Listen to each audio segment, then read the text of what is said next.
Bienvenidos a Revista de la Universidad de México. ¿Qué tal? Ya estamos en Revista de la Universidad de México y hoy vamos a tener un invitado que es periodista, es escritor, es un hombre íntimamente relacionado con la ciencia, en fin, es un hombre multifacético. Estamos hablando de José Gordon. José Gordon nació en la Ciudad de México en 1953. Es narrador, ensayista y colaborador en diversos medios impresos.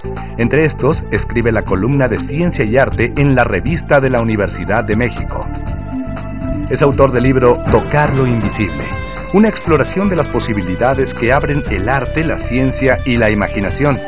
Escribió la novela El libro del destino y el relato titulado El novelista miope y la poeta hindú, entre otras publicaciones. Ha conducido diversos espacios en la televisión cultural, desde el noticiario 9:30 hasta el más reciente, La Oveja Eléctrica, revista televisiva de difusión científica y cultural. Asimismo es creador de la serie Imaginantes, cápsulas televisivas cuyo objetivo es el fomento a la lectura. José Gordon ha realizado una importante labor de difusión de la ciencia a través de textos y entrevistas a notables científicos e investigadores. Labor que se ha distinguido por su capacidad de comunicar de un modo sencillo y ameno los grandes temas y enigmas de nuestro tiempo. Nacho, pues tenemos a un gran amigo aquí como invitado, hay que decirlo. Sí, hombre, además ya se volvió universitario y sus comentarios aquí fueron antológicos. Pepe Gordon es mi amigo, hará unos 30 y tantos años, es mi gurú, como tú sabes. Hemos practicado la meditación trascendental. Yo no he logrado levitar con el sobrepeso que traigo, pues voy a levitar. Pero bueno, bienvenido, Pepe. Muchas gracias, querido. Y para entrar en materia, yo le voy a hacer de una vez dos preguntas, porque la primera es muy compleja y la segunda es aún más compleja. Y las dos, de alguna manera, son como su sección paralelas. Bueno, como él es comunicador, esperemos que las dos preguntas te las conteste muy puntuales. Muy puntuales y muy rápido. Primero, él tiene el programa de La Oveja Eléctrica. ¿En Canal 22? En Canal 22. Y es un programa espléndido en donde está en su 7ª temporada, sí, y en donde se jacta de poder de alguna manera traducir para el gran público lo que podría ser muy difícil, porque la ciencia pues tiene sus intríngulis. Sí, claro, los grandes temas. Pero dice, así como no tienes que ser novelista para entender una novela, pues tú también puedes entender el lenguaje narrativo de la ciencia. Entonces, vamos a ver si logra traducirnos, como diría Machado, a lo que pasa en la calle. El problema, efectivamente, de la partícula de Dios de Higgs, ya tuvimos aquí al doctor Menchaca, que nos dio una explicación muy a fondo, muy científica. A ver si tú no lo traduces. Y la segunda, que tiene que ver con la física cuántica, que también es muy sencillita, es esto que decía Jensen, el premio Nobel de Física de hace ya 20 años, que decía que hay que empezar a entender al universo como un gran pensamiento más que como una gran maquinaria.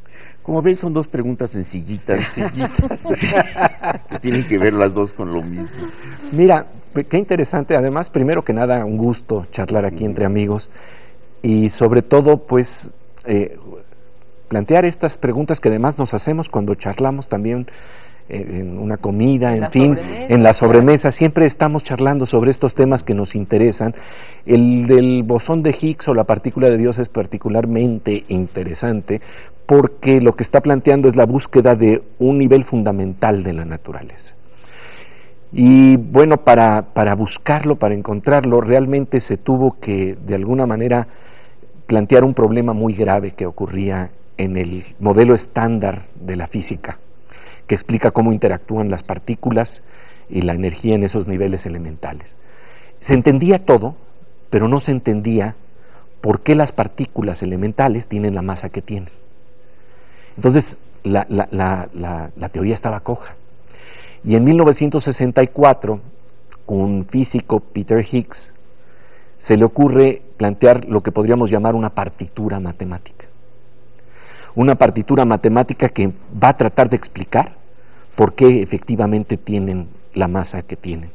Y para ello genera una hipótesis extraordinaria, que lo que ocurre es que debe de haber un campo subyaciendo a todas las partículas, y este campo es omnipresente, y en ese campo hay una especie de partículas, que son las partículas de Higgs, el bosón de Higgs, que lo que hace es oponer resistencia a las demás partículas. Y eso es lo que otorga masa. La resistencia al movimiento es masa. Entonces, para traducirlo al lenguaje cotidiano, imaginemos que esas partículas son como una especie de paparazzis, que ven una partícula famosa. Si ven, por ejemplo, a Marilyn Monroe, se acercan a Marilyn Monroe y no la dejan pasar. Y entonces, como le oponen mucha resistencia, esa partícula va a tener más masa. Otra partícula menos famosa pasa más fácilmente, tiene menos masa. Y la teoría estaba bien, es un gran y elegante mecanismo matemático para tratar de explicar todo esto. Ver, pero el problema, sí. El bosón de Higgs es una partícula que aglutina la masa de las otras partículas. De alguna manera les opone resistencia.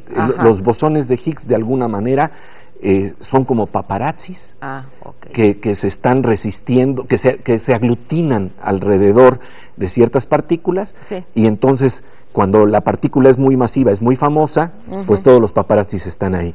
Cuando la partícula es menos famosa, pues bueno, pasan de largo.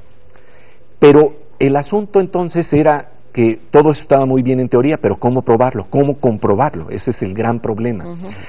Y entonces tuvieron que pasar prácticamente 48 años para que, gracias a que se realiza un acelerador, un colisionador de partículas en el CERN, se empiezan a hacer experimentos en donde hacen chocar a las partículas a velocidades cercanas a la luz para despanzurrarlas.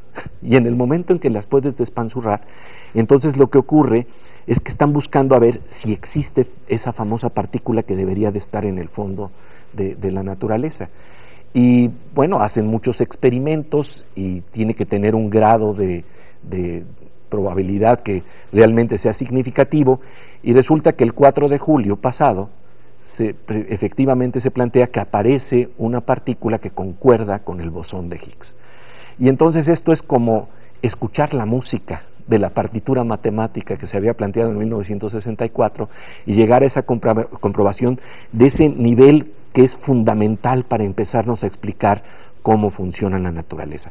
Por eso se le ha llamado, entre otras cosas, la partícula de Dios, ¿no? Bueno, sí vino aquí el doctor Menchaca y nos explicó cómo estuvo todo eso de por qué se llama la partícula de Dios. Los físicos les gusta más plantear que se trata del bosón de Higgs.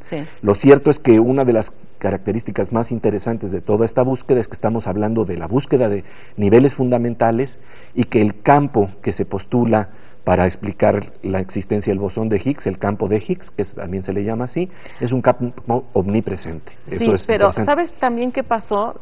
Yo creo que mucha gente, incluso yo cuando escuché lo de la partícula de Higgs y lo importante que había sido ese hallazgo, y que la llamaban la partícula de Dios, inmediatamente piensa uno, bueno, es porque están encontrando ya lo último de cómo está constituido el universo, de cómo se formó, por qué fue el Big Bang, etcétera, etcétera, ¿no? Entonces, ¿tiene que ver con eso? ¿Cómo nos explica? ¿Es una clave para explicarnos la formación del universo? Sí, porque es una clave en el sentido de que si no hubiera masa, no se hubiera dado después del Big Bang toda esta condensación de materia que hace que nosotros estemos aquí. Entonces el que hubiera la masa es fundamental para explicarnos. Quedan otros misterios. Sí, claro. Porque por supuesto se tiene que plantear exactamente de qué se trata esa partícula, cuáles son sus características, y luego seguir explorando más a fondo para ver si se podrán encontrar las fuerzas unificadas de toda la naturaleza. Que esa es una gran búsqueda en el colisionador de partículas del CERN. Una de las grandes tareas es encontrar el colisionador de partículas elementales en el CERN, en el Centro Europeo de Investigación nuclear en Ginebra, Suiza, están precisamente tratando de descubrir no tan solo el bosón de Higgs, sino lo que llaman partículas supersimétricas, que de encontrarlas va a ser un gran avance hacia la teoría de un campo unificado que plantea la unidad de todas las fuerzas de la naturaleza, incluyendo la fuerza de la gravedad. Entonces, digamos que esa es la importancia de este bosón de Higgs, de la partícula de Dios. Me parece que estamos en un momento en que se está abriendo una nueva ventana dentro de lo que podemos sondear en el universo, y eso me parece extraordinario, porque antes las últimas preguntas se las hacía la religión, luego se las hizo la filosofía, y hoy la ciencia es la que está precisamente tratando de explorar los niveles más finos de la naturaleza. Pero, ¿tú crees que Higgs estaría de acuerdo con lo...? Él era ateo. Él estaría de acuerdo en lo de la partícula de Dios, porque no es un poco pretencioso. Sí, por eso los físicos dicen que no debe de decirse, no debe llamarse la partícula de Dios. Leon Lederman, el físico Leon Lederman, premio Nobel, acuña el término para vender un libro sobre el bosón de Higgs, porque sabe que con un libro que se llame El bosón de Higgs no vendes, y si le llamas la partícula de Dios tienes mucho más probabilidades. Y además lo interesante es que, ¿sabes por qué se le llamaba la partícula de Dios? Porque no estaban encontrando, la partícula era tan elusiva de atrapar, tan difícil de capturar, que le llamaban the goddamn particle, la maldita partícula, traducido en términos muy mexicanos, la pinche partícula que no encontraban. Pero claro, goddamn, le quitan el damn, la maldita, y queda la partícula de Dios. Así se acuñó ese término. Con lo cual me da mucho gusto, porque significa que Dios sigue siendo comercial.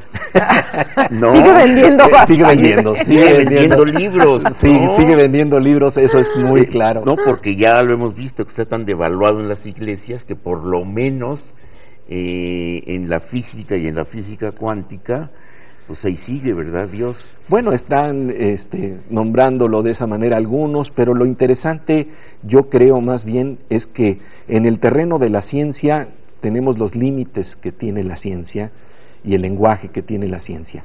Sin embargo, hay otras expresiones, otras metodologías o formas de investigar el universo que me parece que son más válidas incluso para plantear el problema de la existencia de Dios. ¿Cómo cuáles, Pepe? La poesía. Me acuerdo que Álvaro Mutis decía que la poesía es la única prueba fehaciente de la existencia de Dios. No nos lo va a dar la ciencia.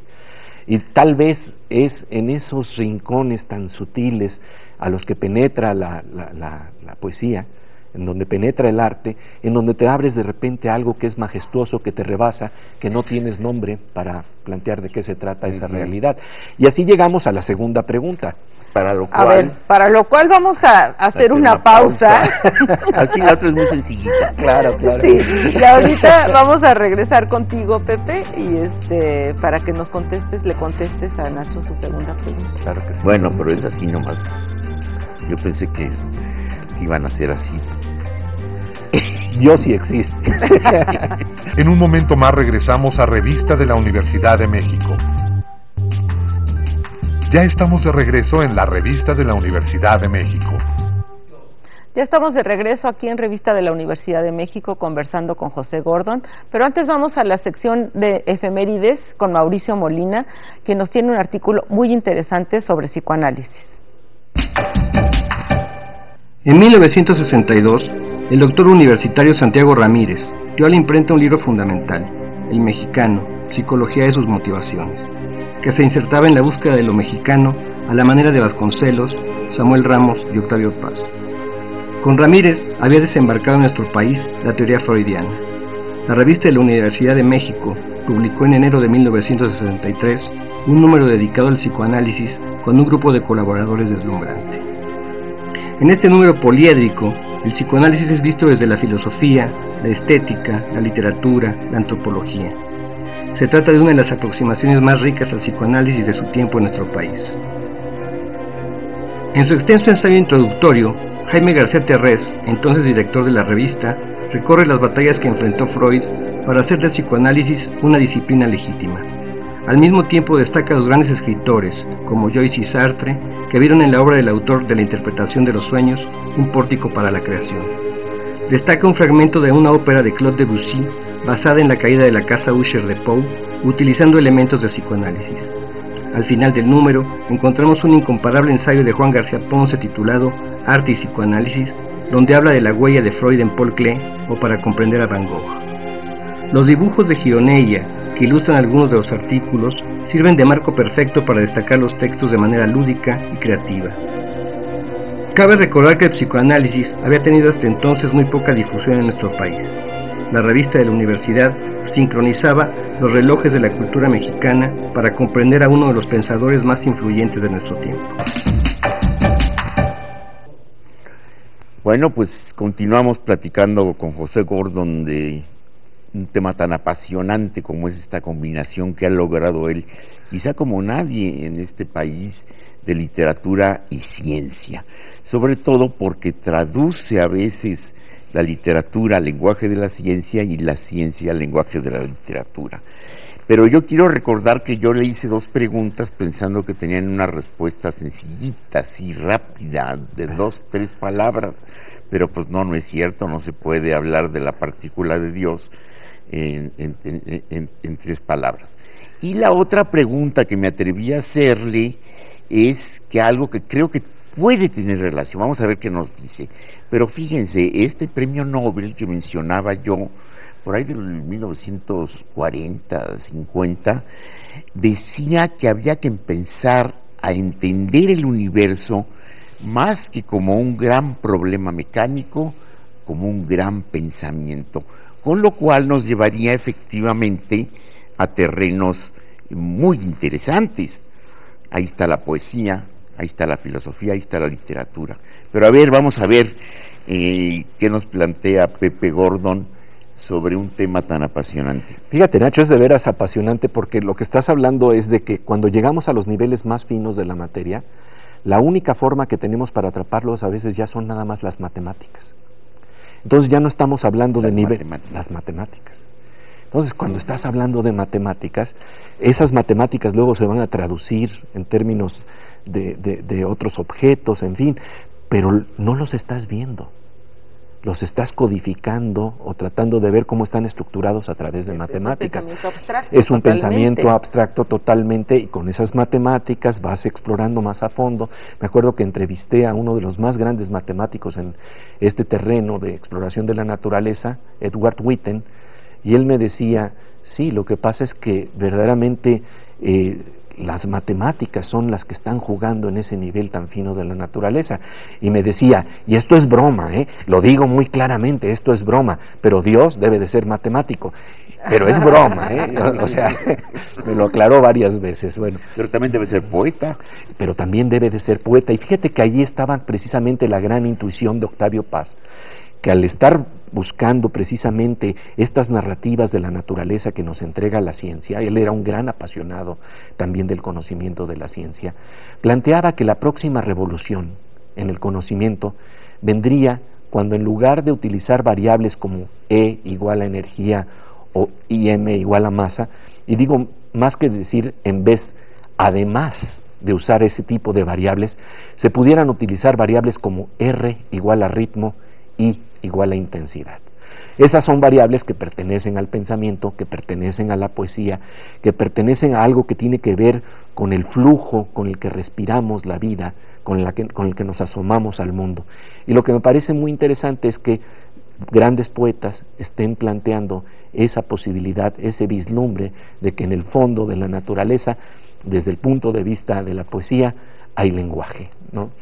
Y bueno, ha habido también físicos que se han planteado lo mismo, que cuando llegan a los niveles más finos de la naturaleza se quedan con la impresión de que ya no están explorando un mecanismo, sino más bien un gran pensamiento, ¿no? Entonces, en este sentido, creo que podríamos hablar de ello.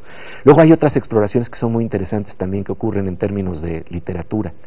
Por ejemplo, Amos Oz, un autor que de veras creo que apreciamos aquí, tiene un libro, uno de sus primeros libros, que se llama Tocar el agua, tocar el viento, en donde plantea como personaje central a un físico que entiende muy bien los mecanismos de relojería.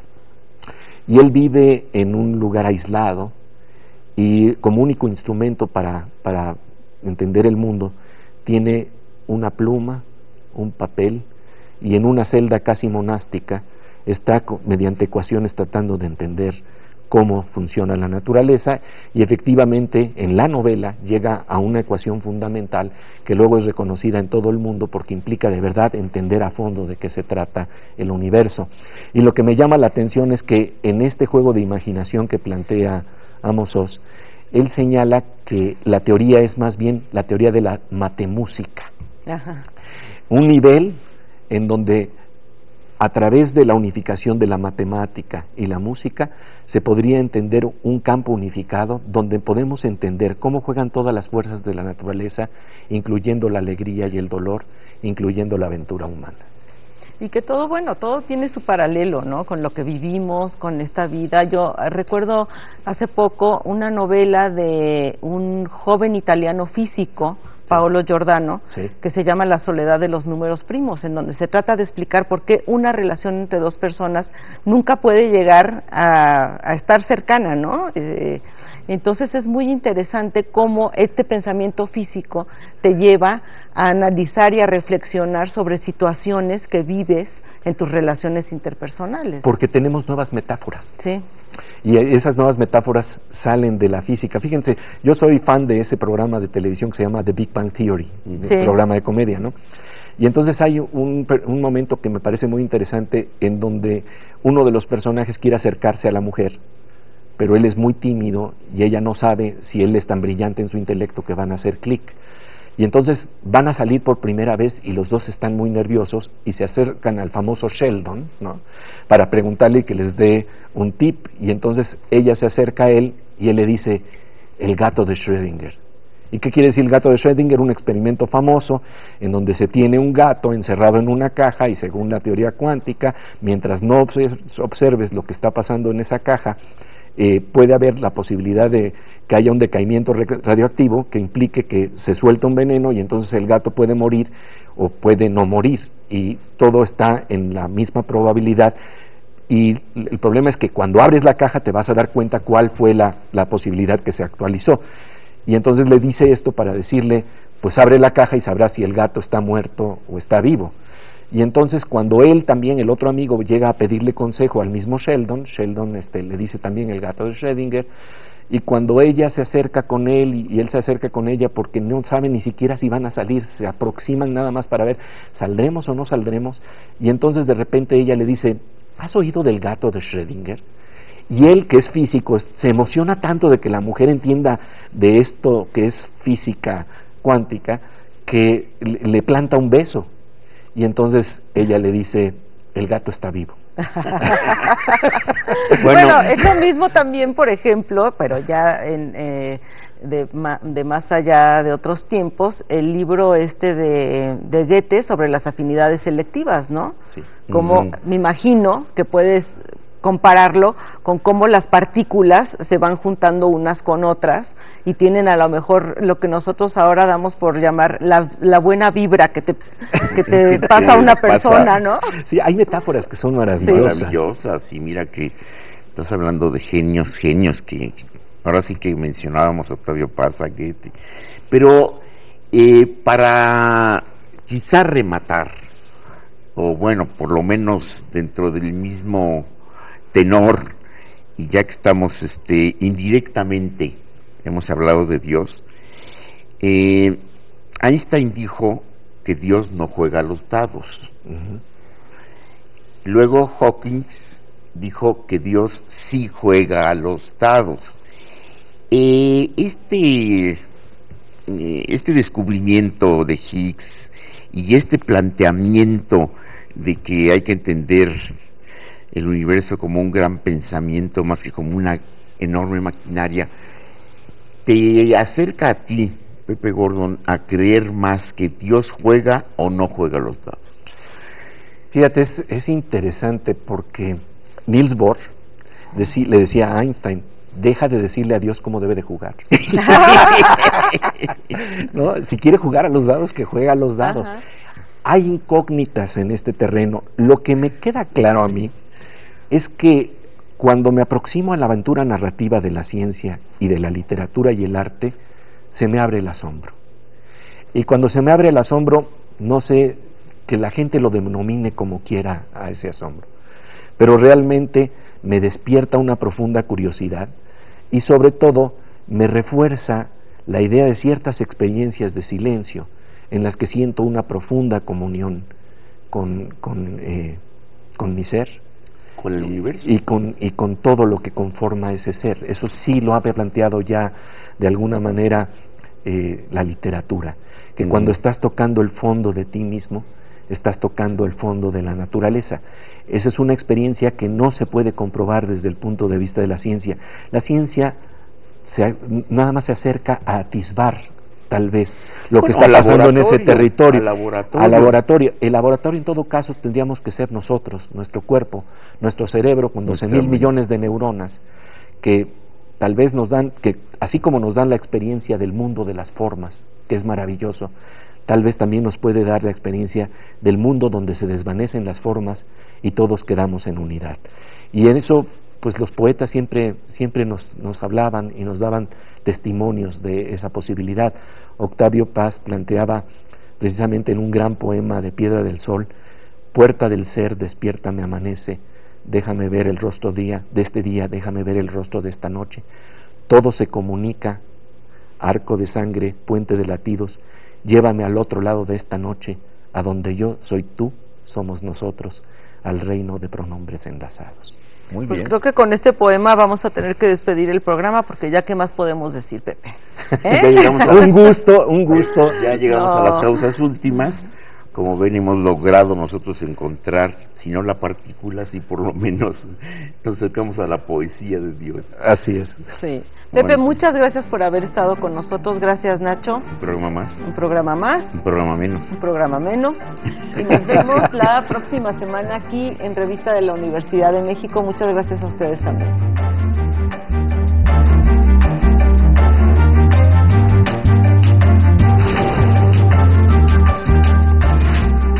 Los esperamos la próxima semana en Revista de la Universidad de México.